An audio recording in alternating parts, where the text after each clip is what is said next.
আমাদের প্রত্যেকের জন্যই এই 4টা ওয়েবসাইট অনেক বেশি গুরুত্বপূর্ণ।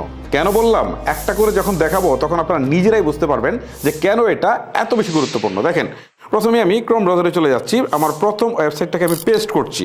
ঠিক আছে, পেস্ট করার পর এই যে দেখতে পাচ্ছেন এই ওয়েবসাইটটা, জাস্ট আমি এটার মধ্যে একটু এন্ট্রি করছি। এটা হচ্ছে ভিডিও ডাউনলোডার। ওকে, সো এই প্রত্যেকটা সাইটের লিঙ্ক আমার ভিডিও ডিসক্রিপশন বক্স অথবা ফার্স্ট কমেন্টে কিন্তু আপনারা পেয়ে যাবেন, ইভেন আমি স্ক্রিনেও দেখাচ্ছি। ওকে, সো এখন এখানে আসার পর আমরা যে কাজটা করতে পারবো এই ওয়েবসাইটটা দিয়ে, সেটা হচ্ছে আমাদের যে ফেসবুকের যে ভিডিও আছে, ইউটিউবের ভিডিও বা টিকটকের ভিডিও, যে কোনো প্রকার ভিডিও কিন্তু আমরা এই সাইট দিয়ে খুব সহজেই ডাউনলোড করতে পারবো। এই ভিডিও ডাউনলোড করা নিয়ে ঝামেলা না। দেখেন, আমি একটা করে দেখাচ্ছি। জাস্ট আমি ফেসবুক থেকে একটা ভিডিও লিঙ্ক নিয়ে আসছি।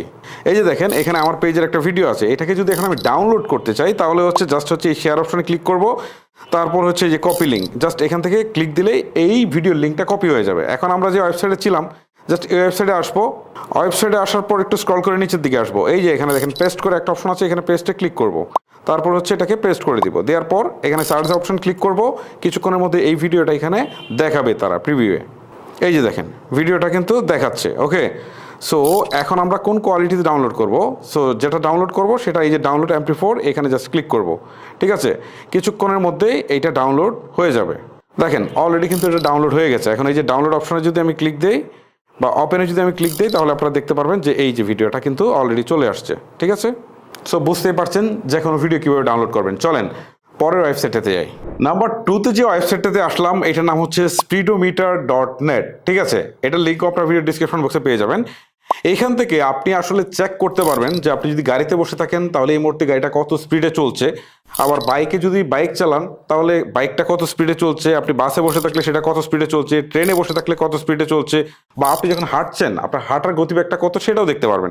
পাশাপাশি আপনার যে ইন্টারনেট লাইন রয়েছে সেটা স্পিডটাও আপনি দেখতে পারবেন। ঠিক আছে, আমি ধরেন স্পিড টেস্ট এখানে যদি ক্লিক দিই, ঠিক আছে, বিজ্ঞাপন আসতে পারে, এগুলো কেটে দেবেন না। ওকে, তারপর যদি আমরা এখানে গোতে ক্লিক দিই তাহলে দেখতে পারবো যে আমার আইএসপি অর্থাৎ ইন্টারনেট সার্ভিস প্রোভাইডার আমার যে লাইনটা দিয়েছে সেটার আসলে এক্স্যাক্টলি স্পিডটা কত দেওয়ার কথা ছিল এবং আমি এই মুহূর্তে কত পাচ্ছি। ঠিক আছে, এই যে দেখেন স্পিডটা কিন্তু সে শো করছে।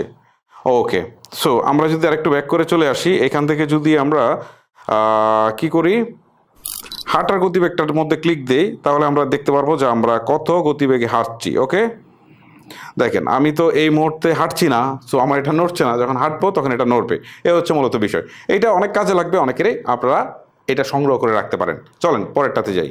নাম্বার 3তে যে ওয়েবসাইটটাতে আসলাম, এইটার নাম হচ্ছে resizer.net। ঠিক আছে, এটাতে কি করা যায়? কাজ আছে বস। এখানে যদি আমরা কোনো ছবিকে রিসাইজ করতে চাই, ধরেন আপনার একটা ছবি অন্য কোনো একটা ফরম্যাটে আছে বা অন্য কোনো একটা অবস্থানে আছে, এটাকে আপনি রিসাইজ করবেন, তখন আপনি এটা দিয়ে করতে পারবেন। এবং আরও অনেক কাজ আছে করা যায় এটা দিয়ে, সেটা হচ্ছে ছবিটা এখানে আনলে অটো এনহ্যান্স হয়ে যায়, ছবিটার কোয়ালিটি বৃদ্ধি পায়। ঠিক আছে, তারপরে হচ্ছে এখান থেকে স্মার্ট ক্রপিং যেটা বললাম, এবং লাইটিংটাও ঠিকঠাক করে দেয়, এরকম কিছু কাজ আছে। ঠিক আছে, আমরা এখান থেকে আপলোড ইমেজে ক্লিক করে যদি আমরা একটা লাইব্রেরি থেকে ছবি নিয়ে আসি, অথবা আমি একটা ছবি তুলে ফেললাম, এই যে দেখেন তুলে আমি এটাকে যদি এখানে নিয়ে আসি, ওকে, সো এইটা হচ্ছে 2 MBর একটা ছবি।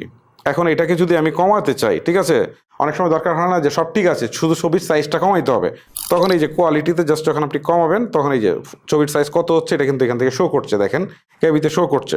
তারপরে দেখেন এখান থেকে আপনি কুইক সাইজে ক্লিক করেও কিন্তু এটা কত ইস্টু কততে এটা আপনি কমাতে পারেন, বাড়াতে পারেন।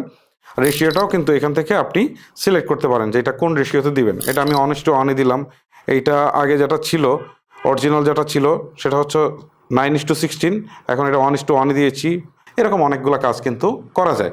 সো এইটাও কিন্তু আপনার জন্য অনেক প্রয়োজনীয় একটা ওয়েবসাইট, এটা আপনি সংগ্রহে রাখতে পারেন। নাম্বার 4-এ যে ওয়েবসাইটটা নিয়ে কথা বলবো এটা হচ্ছে SEOpilot.net। ওকে, সো এটার কাজ কি দেখেন, ওয়েবসাইটের র্যাঙ্কিং আপনি দেখতে পারবেন, পাশাপাশি হচ্ছে এখান থেকে সাইট ম্যাপ জেনারেট করতে পারবেন, তারপরে অ্যাডসেন্সের আর্নিংটা চেক করতে পারবেন। সো যে এই ভদ্রলোক তার ওয়েবসাইট থেকে কেমন আর্নিং করছে সেটা চেক করতে পারবেন। পাশাপাশি হচ্ছে পেজের স্পিড টেস্ট করতে পারবেন, SEO স্কোর টেস্ট করতে পারবেন, এরকম আরও অনেক কাজ রয়েছে। সো এইটাও আপনি আপনার সংগ্রহে রাখতে পারেন। এই 4টা ওয়েবসাইট কিন্তু আমার বেশ কাজে লাগে, আমি এগুলো রেখে দিয়েছি, যে কারণে আমার মনে হলো যে আপনাদের সাথে শেয়ার করার দরকার, তো শেয়ার করে দিলাম। এখন এই 4টা ওয়েবসাইটের মধ্যে কার কাছে কোনটা ভালো লেগেছে বা কেমন লেগেছে সেটা আপনারা চাইলে কমেন্ট করে জানাতে পারেন। বিদায় নিচ্ছি আজকের মতো, আমি হিমেল। দেখা হচ্ছে নতুন কোনো ভিডিওতে। আল্লাহ হাফেজ।